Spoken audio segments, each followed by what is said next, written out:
அனுசரணை வழங்குவோர். இப்போது 280 ரூபாவுக்கு சிக்னல் 160 கிராம். இலங்கையில் லாபகரமான விலையில் ஒரு பேக்.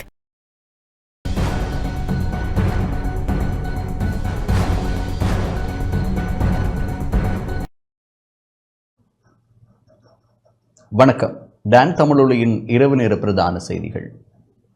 முதலில் தலைப்புச் செய்திகள்.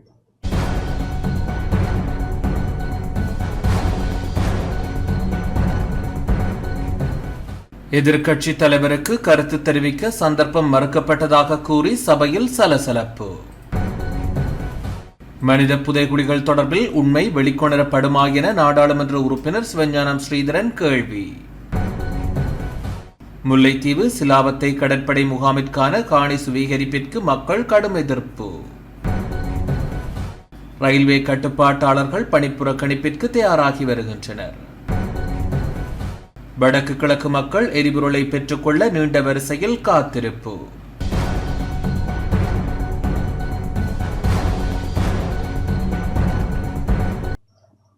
தொடர்வன முதன்மை செய்தி.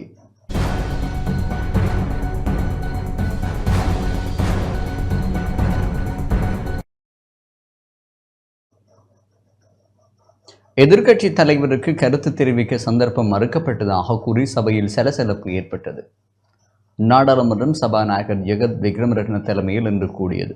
இதன்போது விசேட கூற்றொன்றை முன்வைப்பதற்காக அனுமதி அளிக்குமாறு எதிர்க்கட்சி தலைவர் சஜித் பிரேமதாச சபாநாயகரிடம் வேண்டுகோள் ஒன்றை முன்வைத்தார். இதன் காரணமாக சபையில் சில சலசலப்பு ஏற்படும் நிலை ஏற்பட்டது.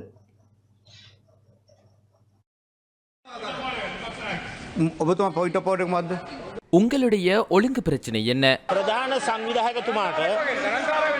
கருத்து தெரிவிக்கும் சுதந்திரம் உள்ளதல்லவா? ஆளும் கட்சியின் பிரதம கொறடாவிற்கு கருத்து தெரிவிக்கும் சந்தர்ப்பத்தை ஏற்படுத்தி கொடுத்தீர்கள். அதே போன்று எதிர்க்கட்சியின் பிரதம கொறடாவிற்கு வாய்ப்பை ஏற்படுத்தி கொடுக்கவில்லை. ஆளும் எதிர்க்கட்சி உறுப்பினர்களை சமமாக நடத்த வேண்டியது உங்களுடைய பொறுப்பாகும். அதனை விடுத்து ஆளும் கட்சியின் பிரதம கொறடாவிற்கு சந்தர்ப்பம் அளித்த நீங்கள் எதிர்க்கட்சியின் பிரதம கொறடாவிற்கு சந்தர்ப்பத்தை வழங்கவில்லை. இது தவறான விடயமாகும். இரு வகையில் நடத்த முடியாது. அந்த வகையில் மேலும் இந்த சபையில் உங்களுடைய இத்தகைய நகர்வுகளுக்கு இடமளிக்கப் போவதில்லை. நீங்கள் இந்த சபையில் கருத்து தெரிவிக்க இடமளிக்கவில்லையாயின் எம்மால் தொடர்ந்தும் இந்த சபையில் இருக்க முடியாது.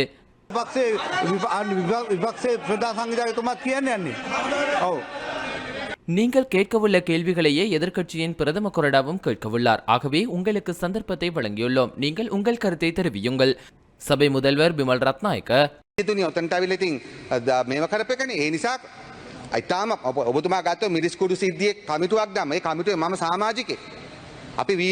நாம் ஒரு விடயத்தை கூற வேண்டும். சபையில் வாய்மூல கேள்விகளை விடுத்து அதிக நேரம் எதிர்க்கட்சி உறுப்பினர்களுக்கே நாடாளுமன்றத்தில் கருத்து தெரிவிக்க வாய்ப்பளிக்கப்படுகின்றது.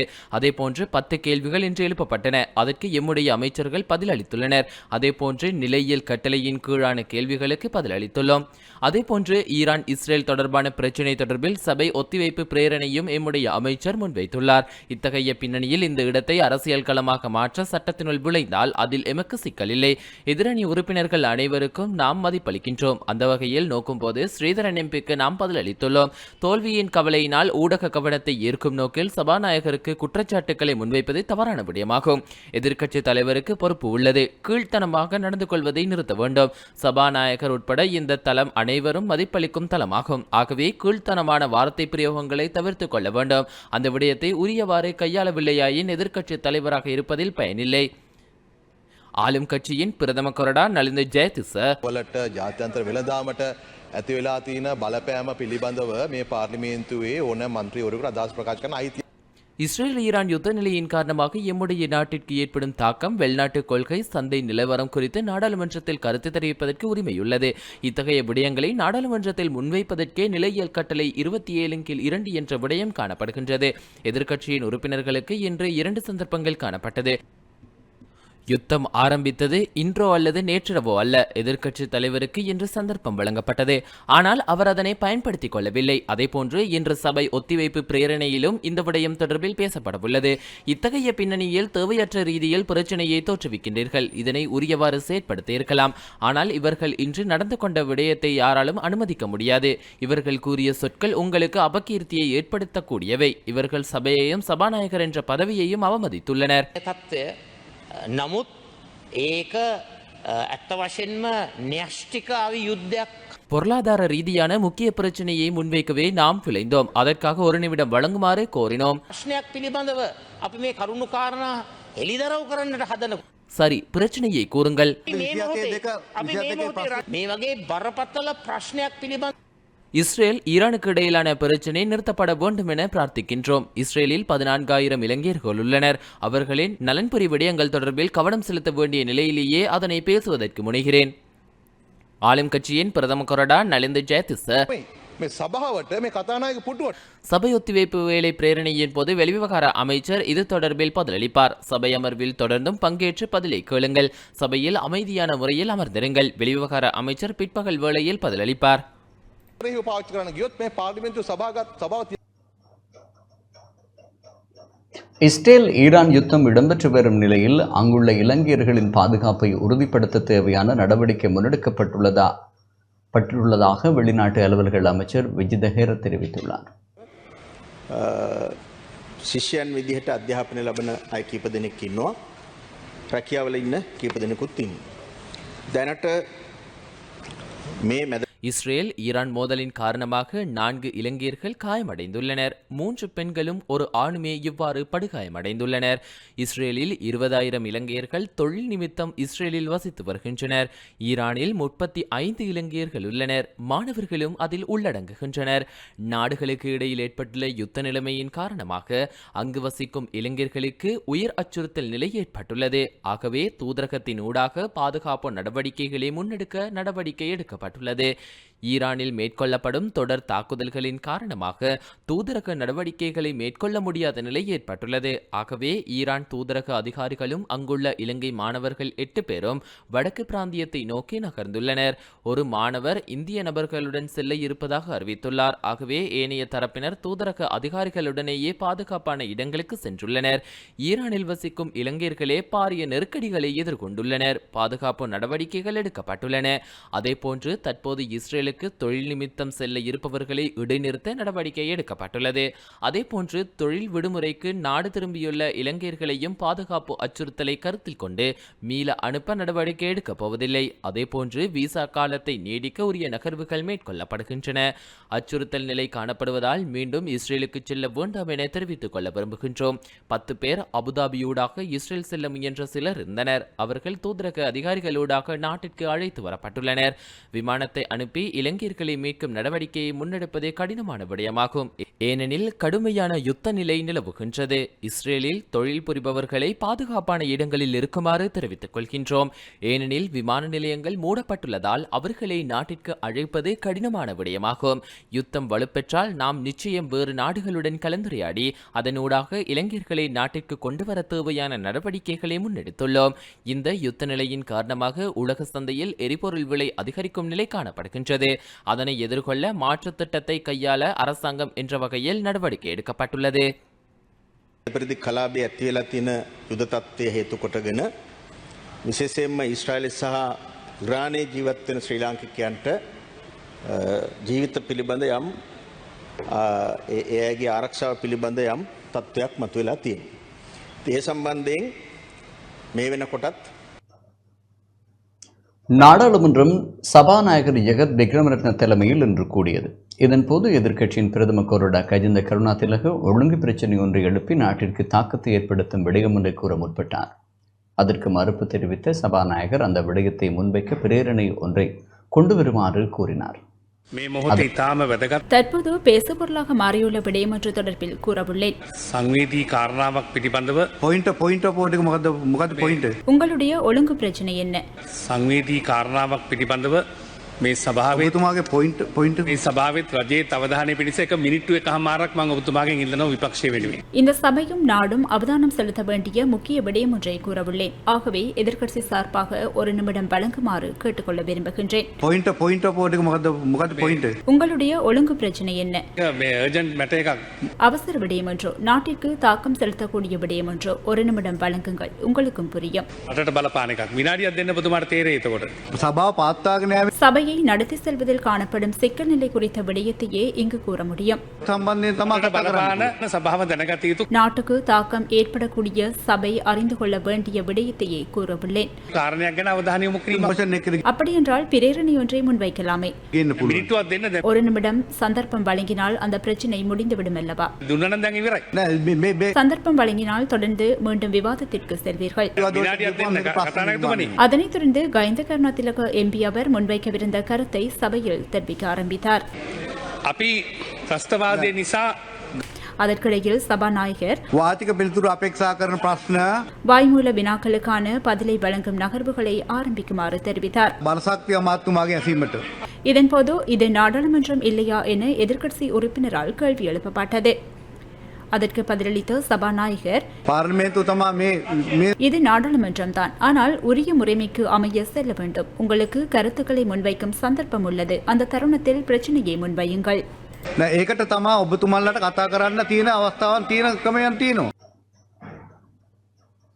ஐக்கிய மக்கள் சக்தியின் நாடாளுமன்ற உறுப்பினர்கள் உட்பட பல எதிர்க்கட்சி உறுப்பினர்கள் நாடாளுமன்றத்தில் இருந்து வெளிநடப்பு செய்துள்ளனர். நாங்கள் ஒரு தமிழ் தரப்பாக இலங்கை தமிழரசு கட்சி இந்த பாராளுமன்றத்தில் 3வது பெரிய கட்சியாக 8 பாராளுமன்ற உறுப்பினரோடு அங்கம் வகிக்கிறோம். எங்களுக்கான எங்கள் மக்களுடைய பிரச்சனைகள் ஏராளமானது. 80 வருஷ பிரச்சனையை கொண்டது எங்கள் மக்களுடைய இன பிரச்சனை.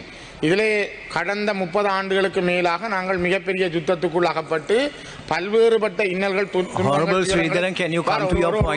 ஒரு நிமிஷம். ஆகவே நாங்கள் இதில் வெளிநடப்பு செய்யவில்லை. எங்களுடைய விடயத்தை நாங்கள் இந்த பாராளுமன்றத்தில் பதிவு செய்ய விரும்புகிறோம். ஆகவே எங்களுக்கு இதில் மேலதிகமான நேரம் இருந்தால் இன்னும் ஒதுக்கீடு செய்து தருமாறு கேட்டுக்கொள்கின்றேன். இதேவேளை நாடாளுமன்றம் என்று கூடிய போது எதிர்க்கட்சியின் முதல் கோலச்சான கஜந்த கருணாதிலக ஈரானுக்கும் இஸ்ரேலுக்கும் இடையில் உருவாகியுள்ள யுத்த சூழ்நிலையின் போது எமது நாட்டிற்கு பாதிப்பை ஏற்படுத்தக்கூடிய முக்கிய பிரச்சனைகள் சிலவற்றை நாடாளுமன்றத்தின் கவனத்திற்கு கொண்டு வருவதற்காக சபாநாயகரிடம் நேரம் கேட்டிருந்த போதும் சபாநாயகர் அந்த கோரிக்கைக்கு வாய்ப்பு வழங்கவில்லை என சுட்டிக்காட்டி நாடாளுமன்ற எதிர்க்கட்சித் தலைவர் அலுவலகம் இன்று அறிக்கை ஒன்றை வெளியிட்டுள்ளது.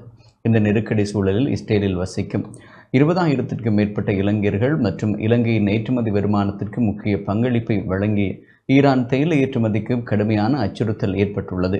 இதேபோல உலக அமைதிக்கும் கடுமையான பாதிப்பை ஏற்படுத்தக்கூடிய நிலைமையும் உருவாகியுள்ளது.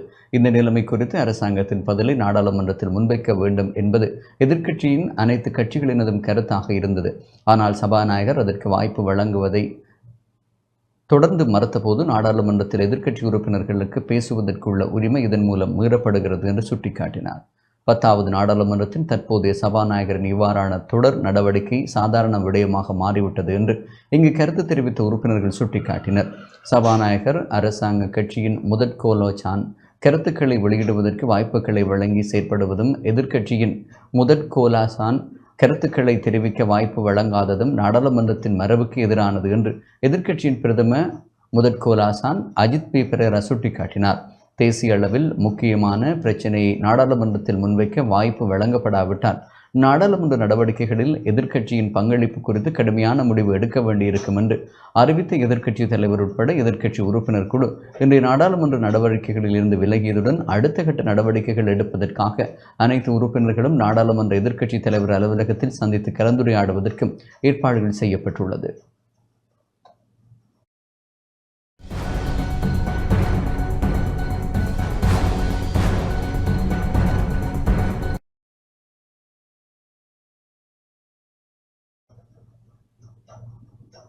வடக்கில் தோண்டப்படும் மனித புதைகுழிகள் தொடர்பில் விசாரணை இடம்பெற்று உண்மை வெளிக்கொண்டு வரப்படுமா என நாடாளுமன்ற உறுப்பினர் சிவஞானம் ஸ்ரீதரன் கேள்வி எழுப்பியுள்ளார்.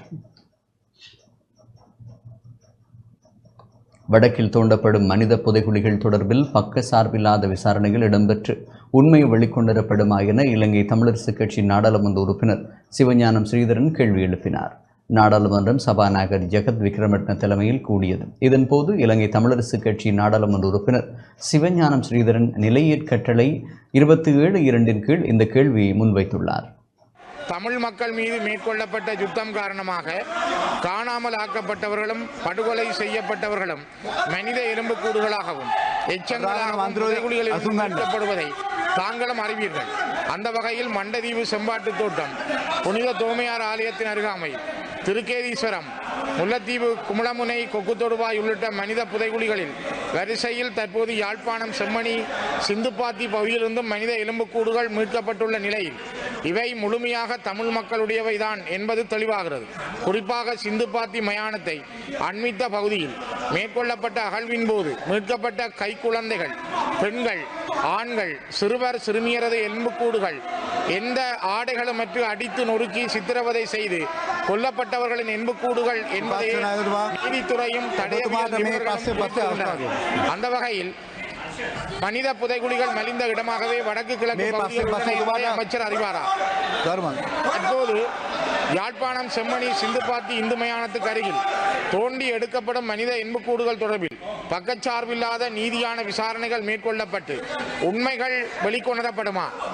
இதற்கு முன்னர் நடைபெற்ற முல்லைத்தீவு கொக்குத்தொடுவாய் மனித புதைகுழிகள் அகழ்வு பணிகள் நிறைவேற்று விட்டதா என்பதையும் அது சார்ந்து நீதித்துறை மேற்கொண்ட நடவடிக்கைகள் எவை என்பதையும் அமைச்சர் இச்சபைக்கு அறிவிப்பாரா? மண்டதீவு செம்பாட்டு தோட்டம் தோமையார் தேவாலய பகுதியில் உள்ள மனித புதைகுழிகளில் 1990களில் வேலணை, மண்கும்பான், அல்லைப்பிட்டி, மண்டதீவு பகுதிகளிலிருந்து அழைத்து வரப்பட்ட சிறுவர்களும் இளைஞர்களுமே புதைக்கப்பட்டார்கள் என வடக்கு கிழக்கு மனித உரிமை அமைப்புகள் குறிப்பிடுகின்றன. இது சார்ந்த விசாரணைகள் மேற்கொள்ளப்படுமா என்பதை அமைச்சர் இச்சபைக்கு அறிவிப்பாரா? திருக்கேதீஸ்வரம் பகுதியில் அடையாளப்படுத்தப்பட்ட மனித புதைகுழியின் அகழ்வு கிடப்பில் போடப்பட்டுள்ளது. இதன் உண்மை நிலை என்பது எப்போது வெளிவரும் என்பதை அமைச்சர் இந்த சபைக்கு அறிவிப்பாரா? இதற்கு பதிலளித்த நீதி மற்றும் தேசிய ஒருமைப்பாட்டு அமைச்சர் சட்டத்தரணி Harshana Nanayakkara, Yes, we are carrying out an impartial investigation as this government has. Chemmani மனித புதைக்குழி தொடர்பில் பாரபட்சமற்ற விசாரணைகள் முன்னெடுக்கப்படுகின்றன. இந்த அரசாங்கத்திற்கு எதனையும் மூடி மறைக்கும் நோக்கம் இல்லை. பாதிக்கப்பட்ட தரப்பினருக்கு நிச்சயம் நீதி கிடைக்கப்பெற வேண்டும். யாழ் சகோதரர்கள் எமக்கும் சகோதரர்களே. அதனையே தேர்தல் முடிவுகள் வெளிப்படுத்தியுள்ளன. தடயவியல் நிபுணர்கள் பல சாட்சியங்கள் மற்றும் சான்றுகளை பெற்றுள்ளனர். இந்த விடயம் தொடர்பில் நீதிமன்றக்கு அறிவிக்கப்பட்டுள்ளது. பெறப்பட்ட அனைத்து எச்சங்களும் மனிதர்களினுடையது என உறுதிப்படுத்தப்பட்டுள்ளது. அதற்காக நாம் 2.1 மில்லியன் ரூபாய் நிதியை ஒதுக்கியுள்ளோம். ஏப்ரல் 21 நிதி ஒதுக்கப்பட்டுள்ளது. 9 கட்டங்களாக எச்சங்கள் மீட்கப்பட்டுள்ளன. இந்த கண்காணிப்பு அடிப்படையில் மேலும் பல அகழ்வுகளை மேற்கொள்ள வேண்டும் என சட்ட வைத்திய அதிகாரி தெரிவித்துள்ளார். இத்தகைய பின்னணியில் யாழ்ப்பாணம் மேல் நீதிமன்றம் மேலும் நிதியை கோரியுள்ளது.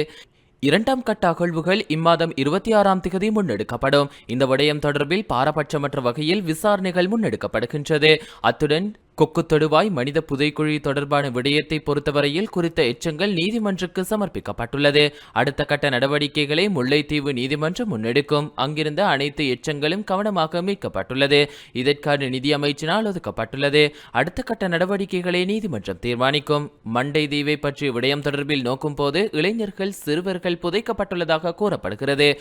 14 இடங்களில் எம்முடைய அலுவலகம் கண்காணிப்புகளை மேற்கொண்டு வருகின்றது. ஆனால் இந்த விடயத்தில் நீதிமன்ற உத்தரவோ போலீஸ் விசாரணையோ இல்லாத நிலையே காணப்படுகின்றது. போலீஸ் முறைப்பாடும் அளிக்கப்படவில்லை. ஆகவே இது மனித புதைக்குழி உள்ளதா என்ற சான்றுகள் அங்கு இல்லை. யாரையும் மன உளைச்சலுக்கு உள்ளாக்கும் நோக்கில் இவ்வாறு கூறவில்லை. கண்காணிப்பை மாத்திரமே எம்மால் அந்த பகுதியில் மேற்கொள்ள முடிந்துள்ளது. பெற்றோரின் துயரத்தை நாம் நன்கு அறிந்துள்ளோம். ஆகவே நாம் பாரபட்சமற்ற விசாரணையை நிச்சயம் முன்னெடுப்போம்.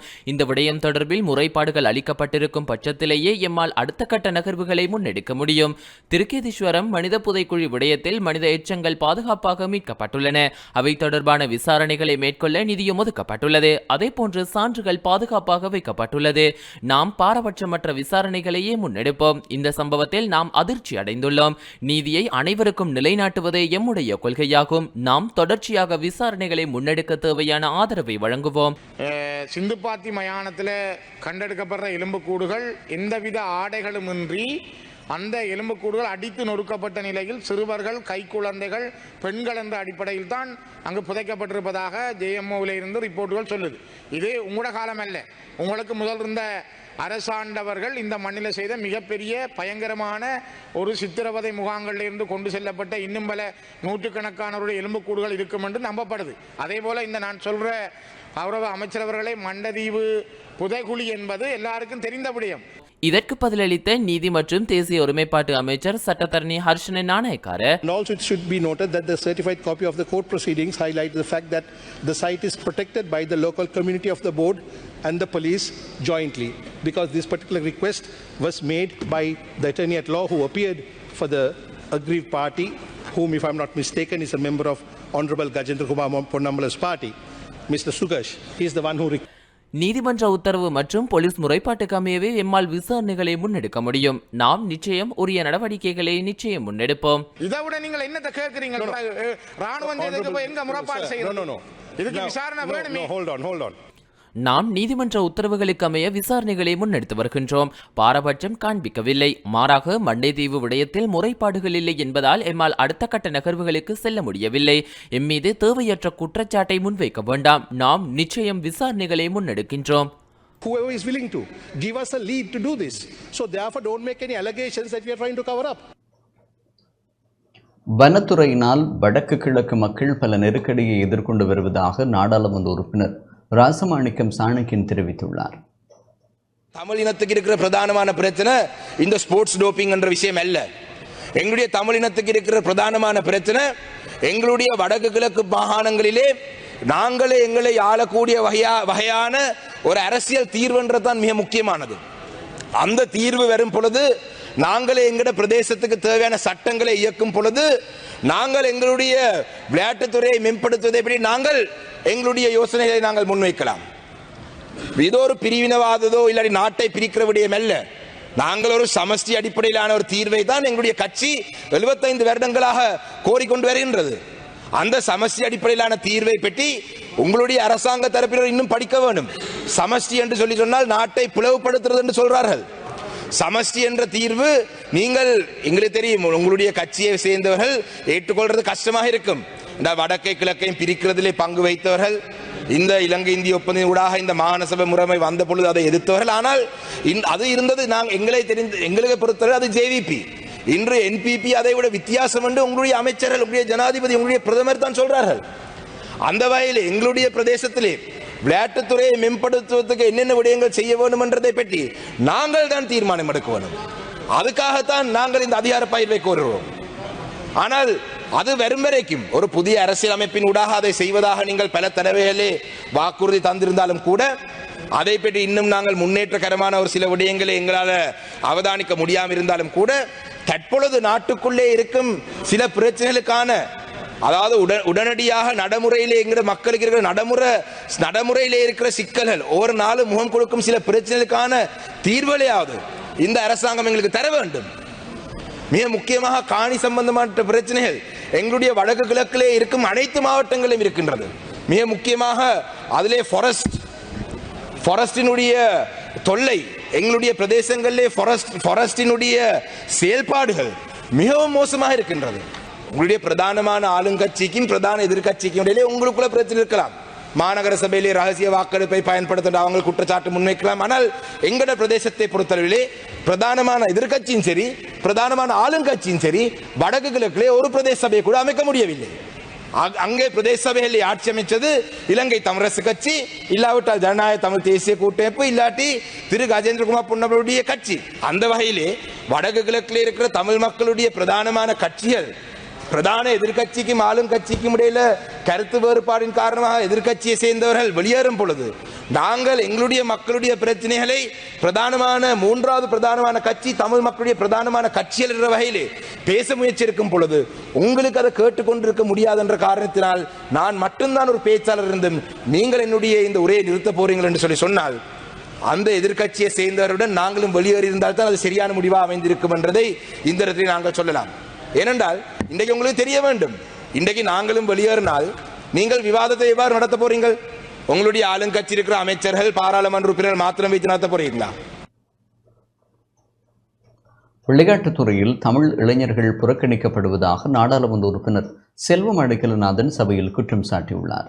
உண்மையிலே திறமையான இளைஞர்கள் உதைபந்தாட்டத்திலும் கிரிக்கெட்டிலும் ஏனைய கராத்தே, குன்ஃபு போன்ற விளையாட்டுத் துறைகளிலே எங்களுடைய இளைஞர்கள், தமிழ் இளைஞர்கள் புறக்கணிக்கப்படுகின்ற செயல்பாடு கடந்த காலங்களிலே இருந்து வந்து அது இனவாத ரீதியாக பார்க்கப்படுகிறதா அல்லது எப்படி பார்க்கப்படுகிறது என்ற ஒரு நிலை இல்லாது இருக்கின்ற சூழலிலே எங்களுடைய இளைஞர்கள் தங்களுடைய திறமையை சர்வதேச ரீதியாக கொண்டு செல்வதற்கான வாய்ப்பை இந்த அரசியல் கலக்காத சம்மேளனங்களை உருவாக்க வேண்டும் என்பது என்னுடைய கருத்தாக இருக்கிறது.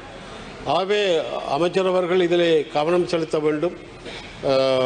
ஒவ்வொரு பிரதேசத்திலும் அந்த இளைஞர்களை இனங்கண்டு அரசாங்கம் சொல்லுகிறது இனி மதங்களுக்குள்ளோ அல்லது சமூகங்களுக்குள்ளோ சரிசமனான சூழலை உருவாக்குவதுதான் தங்களுடைய கடமை என்று சொல்லுகின்ற அதே நேரத்திலே எங்களுடைய இளைஞர்கள் சர்வதேச ரீதியாக திறமைகளை கொண்டாலும் கூட அதை கடந்த கால அரசாங்கங்கள் நாங்கள் எவ்வளவுதான் எடுத்து சொன்னாலும் நாங்கள் எவ்வளவுதான் அந்த அரசாங்கத்திற்கு ஆதரவை தெரிவித்தாலும் இந்த இன ரீதியான பார்க்கப்படுகின்ற நிலை இல்லாதொழிக்கப்பட வேண்டும். இந்த அரசாங்கம் அதை சரிபட செய்யும் என்ற நம்பிக்கை இனி நடக்கப் போகின்ற காலங்களிலே தான் செய்கின்ற முறையை வைத்து நம்ப முடியும். ஆகவே இந்த இளைஞர்கள் யுவதிகள் விளையாட்டுத் துறையிலே தங்களுடைய திறமையை காட்டுகின்ற போது அது முக்கியமாக எல்லா சரிசமனாக அவர்களுடைய அந்த விளையாட்டுத் துறையை ஊக்குவிக்கின்ற வகையில் அரசாங்கம் இந்த அமைச்சு சரியான முறையிலே இளைஞர்களை இனங்கண்டு தமிழர் தரப்பிலே தமிழ் பேசும் மக்களுடைய அந்த தரப்பிலே இந்த விளையாட்டுத் துறையை மேம்படுத்துகின்ற வாய்ப்பை உண்டு பண்ணுகின்ற ஒரு பிரதானமான செயல்பாட்டை செய்ய வேண்டும். இது ஒரு முக்கியமான ஒரு நிலைப்பாடு என்பதை நான் இங்கு குறிப்பிட விரும்புகின்றேன்.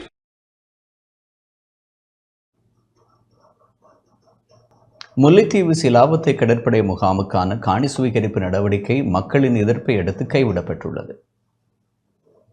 முல்லைத்தீவு கரைத்துறை பெற்ற பிரதேச செயலக பிரிவில் சிலாவத்தை கடற்படை முகாமுக்காக காணியை சுவீகரிக்கும் நடவடிக்கை இன்று மக்களின் எதிர்ப்பை அடுத்து கைவிடப்பட்டுள்ளது.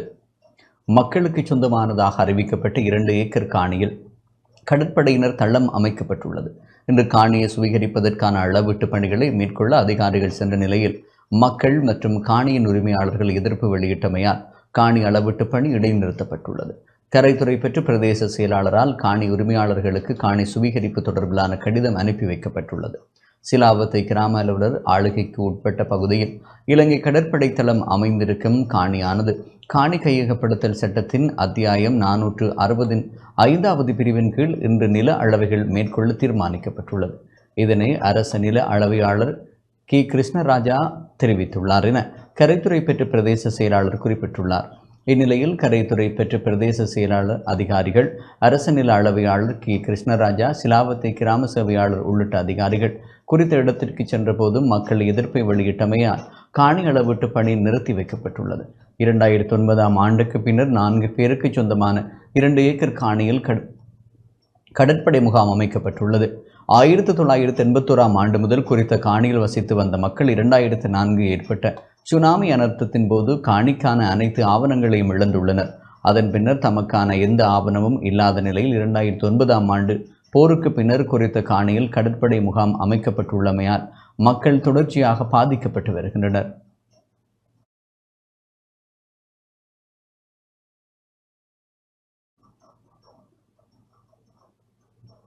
யாழ்ப்பாணம் வடமராட்சி தெற்கு மேற்கு பிரதேச சபை தவிசாளராக சுரேந்திரன் தெரிவு செய்யப்பட்டுள்ளார். யாழ்ப்பாணம் வடமராட்சி தென்மேற்கு பிரதேச சபையின் தவிசாளராக குமாரசாமி சுரேந்திரன் வாக்கெடுப்பு மூலம் தெரிவு செய்யப்பட்டுள்ளார். வடமாகாண உள்ளூராட்சி ஆணையாளர் திருமதி தேவநந்தினி பாபு தலைமையில் ரகசிய வாக்கெடுப்பு நடத்தப்பட்டது.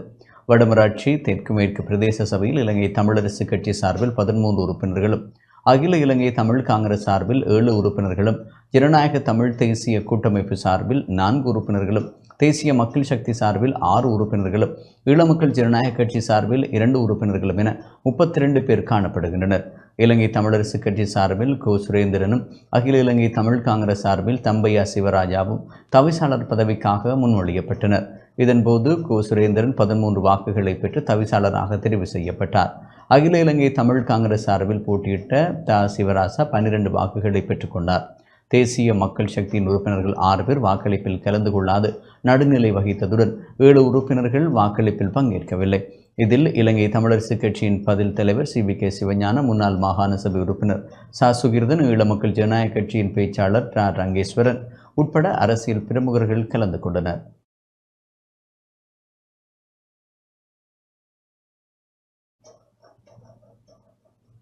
யாழ்ப்பாணம் வடமராட்சி பருத்தித்துறை நகரசபையின் புதிய தவிசாளராக அகில இலங்கை தமிழ் காங்கிரஸ் உறுப்பினர் வின்சென்ட் டிபோல் டக்ளஸ் போல் தெரிவு செய்யப்பட்டுள்ளார். தவிசாளருக்கான வாக்கெடுப்பு வடமாகாண உள்ளூராட்சி மன்ற ஆணையாளர் தேவநந்தினி பாபு தலைமையில் பகிரங்க வாக்கெடுப்பு நடத்தப்பட்டது. அதில் அகில இலங்கை தமிழ் காங்கிரஸ் உறுப்பினர் வின்சென்ட் டிபோல் டக்ளஸ் போல் 7 வாக்குகளையும், இலங்கை தமிழரசுக் கட்சியில் போட்டியிட்ட சந்திரசேகர் 4 வாக்குகளையும் பெற்ற நிலையில் அகில இலங்கை தமிழ் காங்கிரஸ் உறுப்பினர் டக்ளஸ் போல் தவிசாளராக தெரிவு செய்யப்பட்டுள்ளார். வாக்கெடுப்பில் ஈழ மக்கள் ஜனநாயக கட்சி உறுப்பினர் வெளிநடப்பு செய்தார். 3 உறுப்பினர்கள் நடுநிலை வகித்தனர்.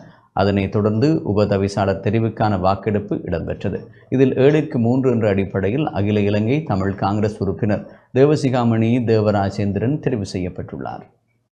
பருத்தித்துறை நகர அபிவிருத்திக்காக ஒற்றுமையாக சக உறுப்பினர் ஒன்று கூட்டி பயணிப்போம் என்பதையும், வாக்களித்த மக்களுக்கு எதிராக செயற்பட மாட்டோம் என்பதையும் கூறிக்கொள்ள விரும்புகிறேன். நிச்சயமாக அனுரகுமார திசாநாயக்காவுக்கு அரிய வாய்ப்பு ஒன்று கிடைத்திருக்கிறது. 75 வருடங்களாக தமிழர்கள் ஏற்றுக்கொள்ளாமல் நிராகரித்து வருகிற ஒட்டியாட்சி அரசியலமைப்பை நாடாளுமன்றத்திற்கு கொண்டு வந்து தமிழர்களுடைய ஆதரவோடு அதை ஒப்பேற்றுவதற்கான வாய்ப்பு அவருக்குத்தான் கிட்ட நெருங்கி இருக்கிறது. 15 வருடங்களாக தமிழ் தரப்புகள் ஒன்றுபட வேண்டும் என்ற கோரிக்கை தமிழ் மக்கள் மத்தியிலே வலுவாக முன்வைக்கப்பட்டு மிக கடுமையான விமர்சனங்களாகவும் எழுந்திருந்தது. அந்த விடயத்திலே மக்கள் எதிர்பார்த்த முன்னேற்றம் ஏற்படாத நிலைமையிலே விரக்தியடைந்த மக்கள் கடந்த 2024ஆம் ஆண்டு நடந்த பாராளுமன்ற தேர்தலிலே இந்த கட்சிகளுக்கு ஒரு தகுந்த பாடம் புகட்ட வேண்டும் என்ற அடிப்படையிலே தங்களுடைய வாக்குகளை சிதறத்தக்கதாக வழங்கியிருந்தார்கள். அபிவிருத்தி விடயத்திலே மக்களுக்கு எந்த விதமான பாரபட்சங்களும் இருக்கக்கூடாது. ஒரு நியாயத்தின் அடிப்படையில் அந்த செயல்பாடுகள் நடைபெற வேண்டும். அதே நேரத்திலே நாங்கள் தமிழரசுக் கட்சியிடம் இந்த சந்தர்ப்பத்திலும் நாங்கள் மீண்டும் வேண்டிக் கொள்வது என்னவென்று சொல்லி சொன்னால், தயவு செய்து நீங்கள் ஒரு கொள்கை அடிப்படையிலான ஒரு இணக்கப்பாட்டுக்கு வாருங்கள். ரணில் மைத்திரி அரசாங்கம் கொண்டு வந்த வரைவு ஒரு ஒட்டியாட்சி வரைவு, அந்த வரைவை நிராகரிக்கிறோம் என்கின்ற ஒரு நிலைப்பாட்டை நீங்களும் நாங்களும் வெளிப்படையாக எடுத்து ஒரு புள்ளியிலே நாங்கள் எல்லோரும் சந்தித்து முன்னோக்கி செல்வதற்கு நீங்கள் முன்வர வேண்டும் என்றும் நாங்கள் இந்த இடத்திலே கேட்டுக்கொள்ள விரும்புகிறோம். இதே போன்ற ஒற்றுமை தொடர வேண்டும், இனப்பிரச்சனை தீர்வை நோக்கி நகர வேண்டும் என்பதுதான் எங்களுடைய பெரு விருப்பம். இதேவேளை யாழ்ப்பாணம் வடமராட்சி பருத்தித்துறை பிரதேச சபையின் புதிய தவிசாளராக இலங்கை தமிழரசுக் கட்சியின் உதயகுமார் யுகதீஸ் ஏகமனதாக தெரிவானார். பருத்தித்துறை பிரதேச சபையில் தவிசாளரை தெரிவு செய்வதற்கான கூட்டம் இன்று பருத்தித்துறை பிரதேச சபை சபா மண்டபத்தில் வடக்கு மாகாண உள்ளூராட்சி ஆணையாளர் தேவந்தினி பாபு தலைமையில் நடைபெற்றது. 20 உறுப்பினர்களை கொண்ட பருத்தித்துறை பிரதேச சபைக்காக நடைபெற்று முடிந்த உள்ளூராட்சி சபை தேர்தலில் இலங்கை தமிழரசுக் கட்சி 9 ஆசனங்களையும், தேசிய மக்கள் சக்தி மற்றும் ஜனநாயக தமிழ் தேசிய கூட்டணி ஆகியன தலா 4 ஆசனங்களையும், சுயேட்சைக்குழு 2 ஆசனங்களையும், ஈழ மக்கள் ஜனநாயக கட்சி 1 ஆசனத்தையும் கைப்பற்றியது. இந்நிலையில் இலங்கை தமிழரசுக் கட்சி சார்பில் முன்மொழியப்பட்ட உதயகுமார் யுகதீஸ் தவிசாளராகவும், கனகரத்தினம் ஸ்ரீகாந்த ரூபன் உபதவிசாளராகவும் ஏகமனதாக தெரிவானார்கள். இந்த தலைவர் தெரிவிலே இலங்கை தமிழரசுக் கட்சி சார்பாக எங்களுடைய யுகதீஸ் அவர்களும் தலைவராகவும், ஸ்ரீகாந்த ரூபன் அவர்கள் உபதலைவராகவும் இன்றைய சபையில் ஏகமனதாக தெரிவு செய்யப்பட்டிருக்கிறது. இன்றைய தினம் இந்த தெரிவுக்கு ஆதரவளித்த அனைத்து சபையின் உறுப்பினர்களுக்கும் எங்களது மனமார்ந்த நன்றிகளை தெரிவித்துக் கொள்கின்றோம். இந்த பருத்தித்துறை பிரதேச சபையானது எந்த விதமான பாகுபாடுமின்றி எங்களது இந்த பிரதேச சபை பூராக ஒரு சரியான சேவையை வழங்கக்கூடிய வகையில் அனைத்து உறுப்பினர்களும் சேர்ந்து செயற்படுவார்கள் நாங்கள் எதிர்பார்க்கின்றோம். இந்த உள்ளூராட்சி சபைக்கான தவிசாளராக இன்றைய தினம் என்னை ஏகமனதாக ஏனைய கௌரவ உறுப்பினர்கள் அனைவரும் ஏகமனதாக தெரிவு செய்திருக்கின்றார்கள். அவர்களுக்கு முதற்கண் நன்றியை தெரிவித்துக் கொண்டு, முக்கியமாக என்னுடைய வட்டாரத்திலே என்னை அதிகளவான வாக்குகள் வித்தியாசத்திலே வெற்றியடைய செய்த எனது மக்களுக்கும் முதற்கண் நன்றியை தெரிவித்துக் கொண்டு அடுத்ததாக பருத்தித்துறை பிரதேச சபையினுடைய தவிசாளராக தெரிவு செய்யப்படும் நான் ஏனைய பிரதேசங்களுக்கும், குறிப்பாக பருத்தித்துறை பிரதேச சபையினுடைய அனைத்து பகுதிகளுக்கும் சமனாக சிறந்த சேவை ஆற்றுவேன் என்பதனை தங்களுக்கு மிகவும் தெரிவித்துக் கொள்வதோடு அனைத்து உறுப்பினர்களும் என்னுடன் ஒத்துழைத்தும் வேலை செய்வார்கள் என்று நம்புகின்றேன். திருகோணமலை கிண்ணியா நகர சபையின் நகரபிதா தெரிவு செய்வதற்கான அமர்வு கிழக்கு மாகாண உள்ளூராட்சி ஆணையாளர் அஸ்மி ஆதம் லெப்பை தலைமையில் இன்று நடைபெற்றது. கிண்ணியா நகரபிதாவாக தெரிவாக இடம்பெற்ற பகிரங்க வாக்கெடுப்பில் ஐக்கிய மக்கள் சக்தி சார்பில் போட்டியிட்ட தவிசாளர் வேட்பாளர் MM மஹதி வெற்றி பெற்றுள்ளார். 15 உறுப்பினர்களை கொண்ட கிண்ணியா நகர சபையில் 9 வாக்குகளை MM மஹதி பெற்றுக்கொண்டதோடு தேசிய மக்கள் சக்தி சார்பில் தவிசாளருக்காக போட்டியிட்ட அஸ்ரப் இம்ரான் 2 வாக்குகளையும் பெற்றுக்கொண்டார். இதன்போது ஐக்கிய மக்கள் சக்தியின் 4 உறுப்பினர்களும் அகில இலங்கை மக்கள் காங்கிரசின் 4 உறுப்பினர்களும் பொதுசன ஐக்கிய முன்னணியின் 1 உறுப்பினரும் MM மஹதிக்கு ஆதரவாக வாக்களித்தனர். ஸ்ரீலங்கா முஸ்லிம் காங்கிரஸைச் சேர்ந்த 3 உறுப்பினர்களும் இலங்கை தமிழ் காங்கிரசின் 1 உறுப்பினரும் தவிசாளர் தெரிவின் போது நடுநிலைமை வகித்தனர். உதவி தவிசாளராக அகில இலங்கை மக்கள் காங்கிரஸ் உறுப்பினர் SM அப்துல் அசீஸ் போட்டியின்றி ஏகமனதாக தெரிவித்தார்.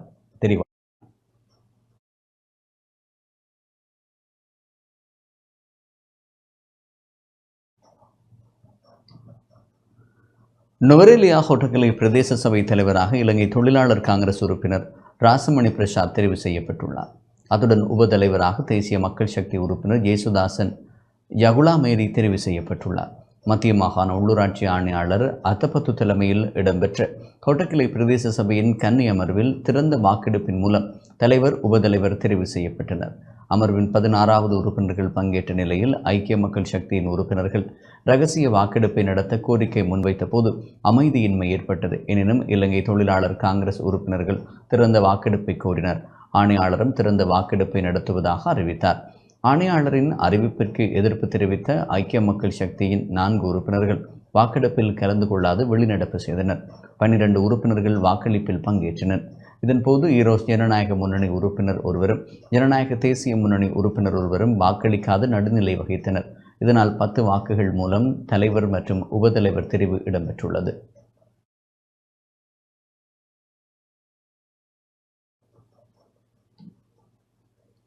கேகாலை மாவட்டம் மாவனல்ல பிரதேச சபையின் அதிகாரத்தையும் தவிசாளர் பதவியையும் ஐக்கிய மக்கள் சக்தி தலைமையிலான எதிர்க்கட்சி தம்பசப்படுத்தியது. மாவனல்ல பிரதேச சபையின் தவிசாளரை தேர்ந்தெடுப்பதற்கான வாக்கெடுப்பு இன்றைய தினம் இடம்பெற்றது. இதன்போது பெரும்பான்மை ஆதரவை பெற்ற ஐக்கிய மக்கள் சக்தி தலைமையிலான எதிர்க்கட்சி மாவனல்ல பிரதேச சபையின் ஆட்சியை கைப்பற்றியதுடன் அதன் தவிசாளராக புதுல உடக்கம தெரிவு செய்யப்பட்டார்.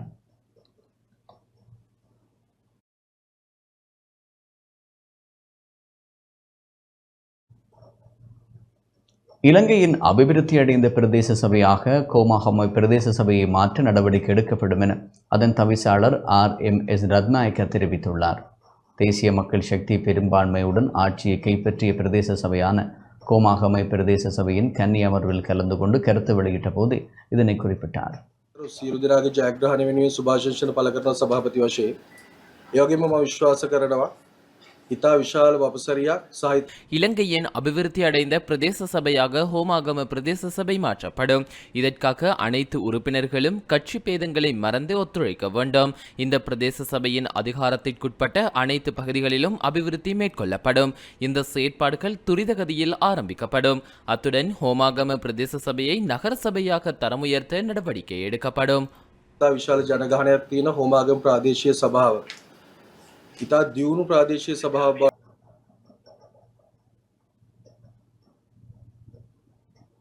காலி மாவட்டம் நெலுவ பிரதேச சபையின் அதிகாரத்தையும் தவிசாளர் பதவியையும் ஐக்கிய மக்கள் சக்தி தலைமையிலான எதிர்க்கட்சி தம்பசப்படுத்தியது. நெலுவ பிரதேச சபையின் தவிசாளரை தேர்ந்தெடுப்பதற்காக இன்றைய தினம் வாக்கெடுப்பு இடம்பெற்றது.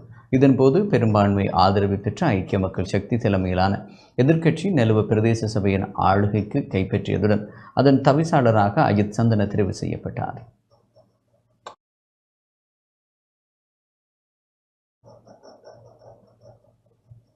கிளிநொச்சியில் நவீன விவசாய திட்டத்தின் கீழ் முன்னெடுக்கப்படும் உற்பத்தி தொடர்பான கலந்துரையாடல் இன்று இடம்பெற்றது.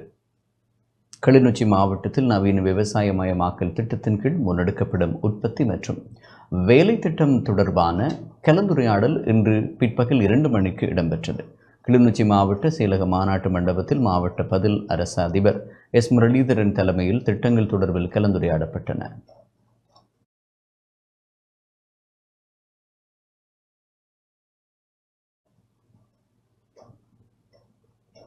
வலிந்து காணாமலாக்கப்பட்டவர்களின் உறவுகளது போராட்டத்தை தடுக்கவில்லை என திருக்கோவில் பிரதேச சபை தவிசாளர் விளக்கம் அளித்துள்ளார். அம்பாறை திருக்கோவில் பொதுச்சந்தைக்கு முன்பாக வலிந்து காணாமலாக்கப்பட்ட உறவுகள் போராட்டம் செய்வதற்கு எவ்வித இடையூறுகளையும் செய்யவில்லை என திருக்கோவில் பிரதேச சபை தவிசாளர் சசிகுமார் தெரிவித்துள்ளார். ஊடகங்களுக்கு கருத்து தெரிவிக்கும் போதே அவர் இன்று அதை குறிப்பிட்டார். கடந்த 16/6/2025 அன்று எங்களது பிரதேச சபையின் மத்திய சந்தைக்கு முன்னால் ஒரு ஆர்ப்பாட்டம் ஒன்று நடைபெற்றிருந்தது. அந்த ஆர்ப்பாட்டத்தில் எனக்கு எதிராக சேறு பூசப்பட்டிருந்தது. உண்மையிலே இவ்விடயம் சம்பந்தமாக ஊடகங்களுக்கு தெளிவுபடுத்த வேண்டியது எனது கடமையாக இருக்கின்றது. நேற்றைய ஆர்ப்பாட்டத்தில் எனக்கு எதிராக சில பிழையான கருத்துக்கள் அங்கே சித்தரிக்கப்பட்டிருந்தன. உண்மையிலே கடந்த பிரதேச சபை தேர்தலில் நாங்கள் கட்சி சார்பு இல்லாமல் தனித்து சுயேட்சையாக நின்று அரசாங்க வர்த்தக மானியில் தவிசாளரும் உபதவிசாளரும் பிரசுரிக்கும் வகையில் நாங்கள் பெரும்பான்மையை பெற்றிருந்தவர்கள். அதன் அடிப்படையில் நாங்கள் எங்களது வேலை திட்டங்களை, நாங்கள் மக்களுக்கு கொடுத்த வாக்குறுதிகளை நிறைவேற்றும் பொருட்டு எனது வேலை திட்டத்தை நான் ஆரம்பித்திருக்கின்ற வேளையில் எனக்கு எதிராக தேசிய சமாதான பேரவையின் கலந்துரையாடல் மட்டக்களப்பில் நடைபெற்றது. தேசிய சமாதான பேரவையின் விசேட கலந்துரையாடல் ஒன்று இன்று மட்டக்களப்பில் நடைபெற்றது. தேசிய சமாதான பேரவையின் இயக்குனர் டாக்டர் யஹான் பெரேராவின் ஆலோசனை மற்றும் வழிகாட்டல்களுக்கு அமைவாக வண்ணாத்திப்பூச்சி சமாதான பூங்கா திட்ட முகாமையாளரும் பிரதேச சர்வமத குழு இணைப்பாளரும் ஆகிய நகுலீஸ்வரனின் ஒருங்கமைப்பில் இக்கலந்துரையாடல் இடம்பெற்றது. தேசிய சமாதான பேரவையின் சிரேஷ்ட திட்ட முகாமையாளரான எம் விஜயகாந்த் மற்றும் முகமது உவைஸ் மதனி ஆகியோர் கலந்து கொண்டு விளக்கங்களை வழங்கினர். பிரதேச சர்வமத குழு உறுப்பினர்கள், சமூக செயற்பாட்டாளர்கள், அரசு உத்தியோகஸ்தர்கள், ஊடகவியலாளர்கள் மற்றும் சமூக நலன் விரும்பிகள் என பலரும் கலந்துரையாடலில் கலந்து கொண்டனர். எதிர்வரும் காலங்களிலே இந்த சர்வசமய குழுக்களது பணிகள் என்ன என்பது தொடர்பிலே தான் நாங்கள் இன்று கலந்துரையாடினோம். அந்த வகையிலே தேசிய சமாதான பேரவை இலங்கையில் அனைத்து மாவட்டங்களிலும் இந்த சர்வசமய குழுக்களை உருவாக்கி இருக்கின்றன. நாங்கள் குறிப்பாக சமய சவாழ்வுக்கான முன்னெடுப்பு என்ற முக்கிய ஒரு செயல் திட்டத்தை 2017 இலங்கையிலே 14 மாவட்டங்களிலே செயற்படுத்தி வருகின்றோம். அதன் கீழ்தான் நாங்கள் மட்டக்களப்பு மாவட்ட இந்த சர்வசமய குழுவின் இந்த கட்டமைப்பை உருவாக்கி அதனூடாக பிரதேசத்திலே முரண்பாடுகள் ஏற்படாமல் இங்கே சமய சகவாழ்வை உறுதிப்படுத்துகின்ற அதே வேளை தேசிய மட்டத்திலே கொள்கைகளை வைப்பதற்கும் சட்டங்களை இயற்றுவதற்குமான ஒரு பரிந்துரை ரீதியான செயற்பாடுகளையும் இந்த சர்வசமய குழுக்கள் செய்து வருகின்றன. அந்த வகையில் எதிர்வரும் காலங்களிலே அரசாங்கம் ஒரு புதிய யாப்பு மாற்றத்தை கொண்டு வர இருக்கின்றது. அந்த யாப்பு மாற்றத்திலே எமது சர்வசமய குழுக்களது வகிபாகம் என்ன, அதற்காக அவர்கள் செய்யக்கூடிய பரிந்துரைகள் என்ன என்பது தொடர்பிலே எமது அங்கத்தவர்கள் இன்று அவர்களது அந்த விளக்கங்களை வழங்கியிருந்தார்கள்.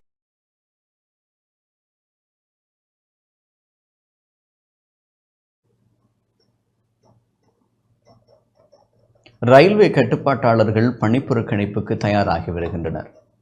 நிர்வாக பிரச்சனைகளை காரணம் காட்டி ரயில் கட்டுப்பாட்டாளர்கள் எதிர்வரும் வெள்ளிக்கிழமை நள்ளிரவு முதல் 48 மணி நேர பணிக்குறு பணியில் ஈடுபட உள்ளதாக ரயில்வே கட்டுப்பாட்டாளர்கள் சங்கம் தெரிவித்துள்ளது. கொழும்பில் இன்று இடம்பெற்ற செய்தியாளர் சந்திப்பின் போது கலந்து கொண்டு கருத்து தெரிவிக்கும் போது ரயில்வே கட்டுப்பாட்டாளர்கள் சங்கத்தின் பிரதான செயலாளர் KTTK பிரசாத் இதனை தெரிவித்துள்ளார். අපි වසර 2කට වඩා ආසන්න කාලයක් මේ සම්බන්ධයෙන් විවිධ ඉල්ලීම් කරලා තියෙනවා. தங்களது பல்வேறுபட்ட கோரிக்கைகள் தொடர்பில் சகல அதிகாரிகளுடனும் விடயத்துடன் பொறுப்பான அமைச்சர், பிரதியமைச்சர் ஆகியோருடனும் கலந்துரையாடல்களை நடத்தினோம். அதனால் எந்தவித நன்மையும் ஏற்படவில்லை. இதன் காரணமாகவே இந்த தீர்மானத்தை எட்டியுள்ளோம். கட்டுப்பாட்டாளர்களின் பதவி உயர்வில் தொடர்ச்சியாக தாமதமாதல், விசேட தர நிலையை உடைய கட்டுப்பாட்டாளர்களின் வேதனை பிரச்சினை தீர்க்கப்படாமை, திணைக்கள பரிசோதனைகளை நடத்துவதில் உள்ள தாமதம், செயல்திறன் நிவாரணங்களை வழங்குவதில் ஏற்பட்டுள்ள தாமதம், அலுவலக சேவைகளுக்காக பணியாளர்களை இணைக்காமை, நலன்புரி நடவடிக்கைகள் தொடர்பான கோரிக்கைகள் நிறைவேற்றப்படாமை, இலங்கை தொழில்நுட்ப சேவைக்காக மீள வழங்கப்பட்டுள்ள பதவி உயர்வு ஒழுங்குமுறையை மீண்டும் கட்டுப்பாட்டாளர்கள் பதவிக்காக செயற்படுத்துவதற்கு அனுமதி கோருதல், இலங்கை நிர்வாக சேவைக்கு விண்ணப்பிக்க மற்றொரு வாய்ப்பு வழங்கப்படல் போன்ற கோரிக்கைகளை முன்வைத்து பணிப்புறக்கணிப்பு முன்னெடுக்கப்படவுள்ளது. සංකේත වැඩ වර්ජනයකට යන්න මේ කරුණු මුල් කරගෙන තීරණය කළා තිබුණා. லெபனானில் வசிக்கும் இலங்கையர்களுக்கான அறிவிப்பு வெளியிடப்பட்டுள்ளது. ஈரான் மற்றும் இஸ்ரேலுக்கு இடையே நிலவும் மோதல் நிலை காரணமாக லெபனானில் வசிக்கும் இலங்கையர்களுக்கு அந்த நாட்டு தூதுவர் காரியாலயம் விசேட அறிவிப்பு ஒன்றை வெளியிட்டுள்ளது. தற்போதைய நிலைமைகள் தொடர்பில் அவதானத்துடன் செயற்படுமாறு லெபனானில் உள்ள இலங்கை தூதரகம் அங்கு இலங்கையர்களிடம் கோரியுள்ளது. தேவையற்ற வகையில் வெளிநாடு நடமாடுவதை தவிர்த்து கொள்ள வேண்டும் எனவும் முக்கிய விடயங்களுக்காக வெளியே செல்ல வேண்டுமாயின் தங்களது லெபனான் அடையாள அட்டையின் அல்லது கடவுச்சீட்டின் பிரதியை வைத்துக் கொள்ள வேண்டும். அவசர நிலைமைகள் ஏற்படின் 009815454549 அல்லது 0096181363 ஆகிய இலக்கங்களுக்கு தொடர்பினை ஏற்படுத்த முடியும் எனவும் குறிப்பிட்டுள்ளது.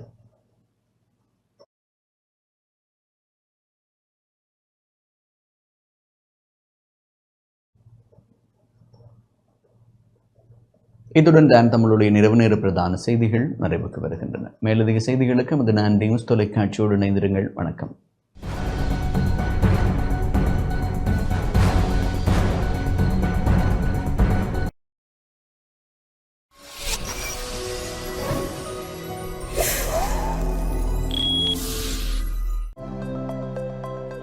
அனுசரணை வழங்கியோர் இப்போது 280 ரூபாவுக்கு சிக்னல் 160 கிராம். இலங்கையில் லாபகரமான விலையில் ஒரு பேக்.